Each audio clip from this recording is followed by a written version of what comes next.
Hey guys, welcome to another episode of Smash JT. Many of you are familiar with how I feel about the Seedi console itself and calling it a scam in a previous video. I'll put the link for it there if you haven't seen that yet. But as for this video, I actually got to interview the creators and developers of the Seedi console to get their perspective of it. I spoke with Chris Dimberg and Brian Barnes, talked about the successes and failures of the Indiegogo campaign, what went right, what went wrong, and what they plan on doing going forward to make it more successful in the future. Special thanks to Eric over at the Viking Gamer for getting their contact information when he was at the Portland Retro Game Expo. It's an awesome interview, guys, and I hope you enjoy it. JT. First off, I can't thank you guys enough for doing this with me. Yeah, no problem. Why do you guys feel like the Seedi failed to fund? That's a really good question. Part of it was awareness and just not connecting the target audience directly as much as it would have been nice to. But I think another thing is a lot of people in our target audience aren't really going to be the crowdfunding type. Like, you know, what is the incentive to invest in something given knowns like that? And it makes total sense. Like, if we're only ever going to be able to tap into a part of people that, you know, are actually genuinely interested, that are also willing to make an investment like that. Do you feel like it would have been a different result if you did Kickstarter instead of Indiegogo, or what was your mentality of why you picked Indiegogo over Kickstarter? Yeah, I think just raw credibility was a big thing that we had a hard time earning, and we were aware that Indiegogo lacked the requirement to have a working prototype, whereas Kickstarter does have that requirement. We didn't think that would be an issue based on our plans for showing off our prototype, but people just thought, oh, Indiegogo must be sketchy. No-go, as some people like to call it. Indiegogo, yeah. Well, there's been so many projects where people got scammed out of money from it that the success rate's like less than 20% because of that. Yeah, something like that. Yeah. But we went with Indiegogo for two main reasons. Raw dollars raised for this type of project, and Indiegogo outperforms Kickstarter there.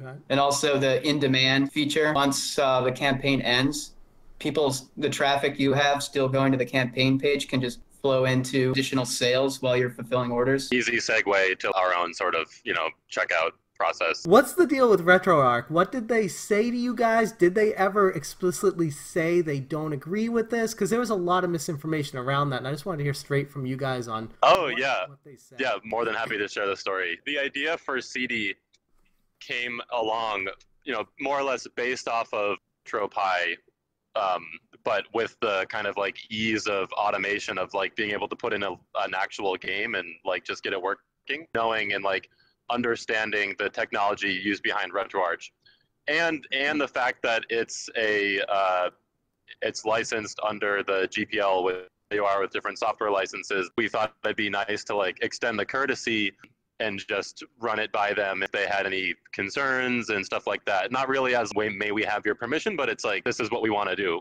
And you know, is there any particular nuances, direction, or what technical or branding or otherwise? And the response was just like very, very hostile, which was really a surprise. Do you feel like that whole controversy, if you will, for lack of a better word, do you feel like that played a role in hindering the success of the campaign, or do you feel like that had nothing to do with anything? In some ways, I think it did, because it added some negativity and was distracting for us. I mean, you know, the people that are really interested in Seedi are not the kind of people that already have a Raspberry Pi. They just want something that's going to work. Like, if people have a Raspberry Pi, they can download all the games and all that stuff. But the Seedi is another option for people that don't necessarily want to do all that stuff on their own and like download, you know, burn games and stuff. People can build these themselves. I mean, just buying the parts off of Amazon and stuff. Obviously, it's a lot more work and a lot more tinkering, but if the point of this Seedi system is to be an all-in-one for the customer, it's kind of impossible because of the issue with BIOS, because you're going to have the customer having to do some back-end work to get it functioning in the way they want anyways, and most customers, I would think, if they're going to be able to do that, like myself, they're going to just build it themselves anyways. Why would they pick it up 70% way and then do the last 30%? Why not just do the whole thing? Yeah, that's a really good... Go ahead, man. All right, yeah. The plan was to give the customers a guided setup procedure to make finding the BIOS files very easy and make them aware of the gray zone of legality for each case, depending on whether or not they own the original system. you reference like a 70-30% split. It's more like, 95-5 just because of the ease of the BIOS plan. We want to make it plug and play for a potential relaunch maybe next year to not require the BIOS setup. That is probably the biggest hurdle you're going to have. That's more than RetroArch, more than negative feedback. I mean, if you guys can find a way to get the BIOS thing involved, that's the key to the success of the system. If you got that, you're golden. But without that, it brings in all these other roadblocks that are like, well, if I got to do this and this and this, I throw my hands up. You know what I mean? People are just so finicky these days. They're so quick to drop something if it's not ready to go out of the box. Yeah. You mentioned that you want to do a relaunch for this once you reset and everything. What are your plans for the future specifically? Do you have a time frame, bullet points of things you want to accomplish prior to relaunching? I'll share kind of a high level, but I think, Chris and I are still strategizing, and we want to make sure the first people that we share this with are the backers and like the fans. Things that we want to change is to be able to do a lower goal so we can make a lower volume and hit the goal. So we're working on how that's going to be possible. I mean, we really just want to get started. The whole point of the crowdfunding is like, obviously you want to like win big and like get like 1,000% of your goal. That's awesome, but I mean, at the same time, build up the capital to just get going. Do you plan on going back to Indiegogo or Kickstarter or a different direction, or had you guys talked that far yet? We'll see. Definitely, we learned a little bit about the perception of Indiegogo. I think crowdfunding would be a good way to do this sort of thing, but we have not made like a hard decision on that yet. Concur. Trying to get the goal down, taking care of this BIOS thing. Another mistake I think we made was we kept it secret right up till launch. So I think we should have gotten it into the hands of YouTube reviewers like you and Metal Jesus Rocks. Yep. To build credibility out of the gate, to not have a stalled start like we kind of did. Yeah. Well, we had a good start, even though we had a good start, but we stalled out in the middle when there was just like waning interest, and then there were like various things that brought it up, but there was no real build up. So I think we'll be able to build it up a lot more the second time around, given that we have all these people that are really interested and engaged. If I could give you my 2 cents from a perspective of someone who's a hardcore gamer, lifetime gamer, worked in the game industry, and live, breathe, eat this stuff, I want to know more about the creators of it. I want to know more about you, both of you, Bryon and Chris. Like, when I did all my research for this about you guys, because when I'm going to invest in something, I want to know what I'm even investing in, who I'm investing in. All I could find was you guys are engineers or something about being engineers, and you have a passion for retro gaming, and that's all I could find about you. That is a really good point. I think that's kind of a void, and I think we tried to have I think one of the really cool things that we did throughout the campaign was putting our face on it in like our Facebook Live videos and other updates and stuff that we've done, but. Yeah, I think we never really fleshed out like that in more detail. Like, who is Seedi and like why is Seedi? I don't want to leave my viewers with the impression of disrespect for you guys. It was just more of a concern for how this was being approached and the stumbling blocks that literally everyone's going to deal with in the world that we live in, with all the red tape and the legality issues with copyrights, BIOS, software, open source stuff.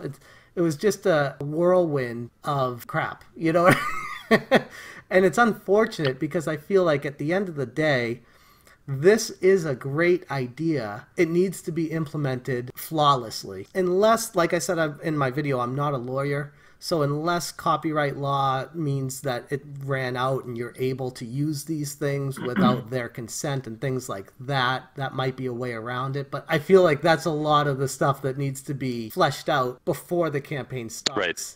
So that people know going into it, this is legit, this is gonna work, and these are the systems it's gonna work with, and these are our aspirations for the future with it. Yeah, I totally understand. Yeah. It was so awesome going to the Portland Retro Gaming Expo and just getting that like firsthand feedback what we're doing, and because people were just so excited of the fact that something that on the way, like, because it's something that they really wish they had already existed, akin to the Retron 5 type of thing. There was a guy that came by and was just playing Sega CD games on the prototype on the TV we had, and he was just like, I am so in on this. And you know, he was just like, this looks so cool. Like this, like the video quality was so good compared to, like, you know, there's so many gamers that like are interested in this that have these consoles. They have Sega CD, they have like TurboGrafx CD or PC Engine CD, and it looks like butt because it's plugged in. You know, like there just isn't a good video connection to get it to look great anymore on newer TVs. And or their systems are, you know, are really flaky and they want to take the wear and tear off. So like just hearing that firsthand and like seeing people like be so happy about it, like definitely you know, motivated us to like keep moving forward with it. That's awesome. Well, that's all I got for you guys. I mean, do you have anything you want to leave everyone with? I mean, this video is going to be kind of your side of things and your rebuttal to my video. I think Chris and I both are considering the campaign to be really successful for getting the amount of funding that we did. We hit 63%, so we made, I mean, we didn't make any money. It was a fixed funding campaign, so people were automatically refunded. But that being said, we generated 30 grand. That's pretty awesome. We felt pretty good about that. The past few weeks, we took a little breather, but you know, we're already discussing how we want to move forward, and I'm really excited to do that. And do you guys have like I know you said you want to share this with the actual backers, but do you have anything you want to say to the actual backers as far as a time frame that you're looking at for when you want to start looking at relaunching, or is that something that's kind of a secret? No, just stay tuned.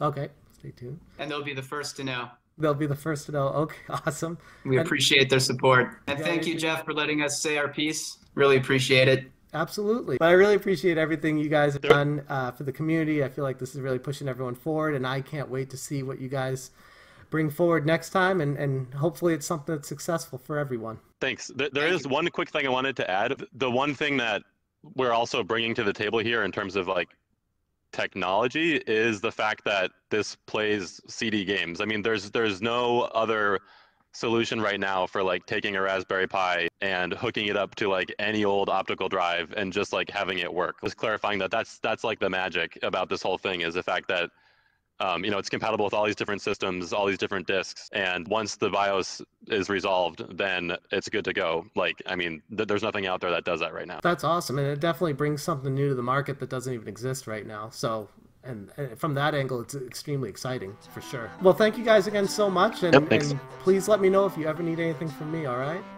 All right. Thanks so much. All right. Thanks, Jeff. Thank you, guys.